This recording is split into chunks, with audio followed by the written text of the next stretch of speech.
মৰমৰ বিয়াৰ আমঠু আমাৰ সকলোৰে প্ৰাণৰ শিল্পী জুবিন দাই কৈ থৈ গৈছে, পলিটিক্স নকৰিবা বন্ধু, ৰাজনীতি কৰিব নালাগে বুলি আমাক জুবিন দাই কৈছে। আৰু জুবিন দাই এইটোও লগতে কৈ থৈ গৈছিল, জুবিন দাৰ কোনো জাতি নাই, কোনো ভাষা নাই, কোনো ধৰ্ম নাই। জুবিন দা আমাৰ সকলোৰে মৰমৰ প্ৰাণৰ শিল্পী আছিল।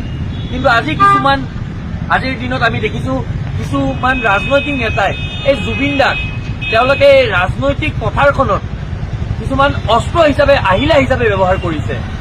আমি এই মুহূৰ্তত উপস্থিত আছো আমাৰ দিছপুৰ অঞ্চলত, আৰু দিছপুৰ অঞ্চলৰ এই পাৰিষদ কাউন্সিলৰ আপুনি দেখি পাইছে অভিক সোম ডাঙৰীয়াই ইয়াতে ডাঙৰ হোৰ্ডিংবোৰ লগাইছে, য'ত দেখিছে শাৰদীয় শুভেচ্ছা দিছে। আৰু এইফালে আপোনালোকে দেখিব জুবিন দাৰ ফটো লগাই তেখেতে এই জুবিন দাৰ যি মানুহৰ যি জুবিন দাৰ প্ৰতি আৱেগ, মানুহৰ যি জুবিন দাৰ প্ৰতি মৰম, সেইটোক তেখেতে আহিলা হিচাপে, অস্ত্ৰ হিচাপে ব্যৱহাৰ কৰিবলৈ বিচাৰিছে। আমি আগৰ পৰাই কৈ আহিছো, কোনো কাৰণতে জুবিন দাৰ নামত কোনোবাই ৰাজনীতি কৰাটো আমি নিবিচাৰো। আমি অসমবাসীয়ে এই মুহূৰ্তলৈকে চৰকাৰ প্ৰশাসনে জুবিন দাক ন্যায় দিব পৰা নাই। তাৰ পিছত এই এনেকুৱা অভিক সোমৰ দৰে এই পাৰিষদবিলাকে, এইবোৰ ৰাজনৈতিক নেতাবিলাকে নিজৰ ৰাজনৈতিক পথাৰখনত তেখেতে যাতে এই পথাৰখনত তেওঁলোকে যাতে আগবাঢ়ি যাব পাৰে, অস্ত্ৰ হিচাপে জুবিন দাক ব্যৱহাৰ কৰি এনেকে জুবিন দাৰ ফটো সম্বলিত এই বেনাৰ ইয়াতে ৰাজহুৱা স্থানত লগোৱা আমাৰ পৰিলক্ষিত হৈছে। অতিকৈ দুৰ্ভাগ্যজনক কথা। আজি ইমান দিন উকলি গ'ল, আজি প্ৰায় 23টা দিন উকলি গ'ল জুবিন দা আমাৰ মাজৰ পৰা কায়িকভাৱে আঁতৰি যোৱা। কিন্তু আজি পৰ্যন্ত জুবিন দাৰ এই পৰিকল্পিত হত্যাকাণ্ডৰ লগত জড়িত মানুহখিনিক, এই অভিযুক্তসকলক, এই বেপাৰীখিনিক আমি ন্যায় দিব পৰা, এইখিনিক আমি শাস্তি দিব পৰা নাই, জুবিন দাক ন্যায় দিব পৰা নাই। আজি 23টা দিনৰ পিছত আমি জুবিন দাক ন্যায় দিব পৰা নাই, এই বেপাৰীখিনিক, এই মূল অভিযুক্তখিনিক আমি শাস্তি দিব পৰা নাই। তাতকৈ দুৰ্ভাগ্যজনক কথা কিবা হ'ব পাৰে নেকি?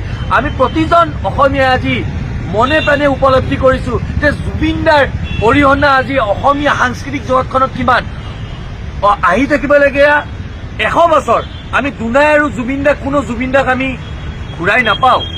জুবিন দাৰ যিখিনি গীত মাত আছে, আমি সেইখিনিকে আমি জুবিন দাক অনুভৱ কৰি, আমি প্ৰত্যেকজনে হৃদয়ংগম কৰি আমি আঁকোৱালি গৈ আগুৱাই যাব লাগিব। আৰু তাৰ মাজত যদি এনেকুৱা ধৰণৰ এই ৰাজনৈতিক নেতাবিলাকে, এই অভিক সোমহঁতৰ দৰে এই ৰাজনৈতিক নেতাবিলাকে এই জুবিন দাক অস্ত্ৰ হিচাপে ব্যৱহাৰ কৰিব আৰু ইয়াতে ফটো সম্বলিত ফটো লগাই এই ৰাজনৈতিক পথাৰখনত তেখেতে দপদপনি চলাবলৈ বিচাৰিব, এই কথাটো কিন্তু আমি অসমবাসী হিচাপে কোনো কাৰণতে মানি নলওঁ। জুবিন দাৰ দৰে এজন অসমীয়া সাংস্কৃতিক জগতখনৰ এই হিয়াৰ আমঠুজনক, আটাইতকৈ উজ্জ্বল নক্ষত্ৰজনৰ বাবে আজি প্ৰতিজন অসমীয়াই ৰাজপথত আগুৱাই আহি তেখেতৰ কাৰণে ন্যায় বিচাৰিবলগীয়া হৈছে।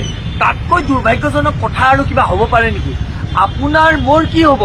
আমি সাধাৰণ মানুহবিলাকৰ কি হ'ব? আমি এই প্ৰশাসনিক বিষয়াসকলে, এই বেপাৰীসকলে ইচ্ছা অনুযায়ী তেওঁলোকৰ হাত দীঘল প্ৰশাসন যন্ত্ৰটো ব্যৱহাৰ কৰি আমাক সাধাৰণ মানুহ হিচাপে আমাক ৰাজপথত হত্যা কৰি পেলাই থৈ যাব। আমাৰ ন্যায় কোনে দিব? এই জুবিন দাৰ দৰে মানুহবিলাকে আজিৰ দিনত ন্যায় পোৱা নাই। জুবিন দা ন্যায় বিচৰাটো অতিকৈ দুখজনক কথা। সেয়েহে আমি কৈছো, এই অভিক সোমৰ দৰে এই মানুহবোৰৰ এইবোৰ যে ৰাজনৈতিক পথাৰখনত তেখেতে বাহাদুৰি কৰিবলৈ বিচাৰিছে, এই জুবিন দা ফটো সম্মিলিত ফটো লগাই আমি ধিক্কাৰ দিছো। আৰু অভিক সোমৰ আমি এই ফটোখন আমি ইয়াতে খালি দিছো।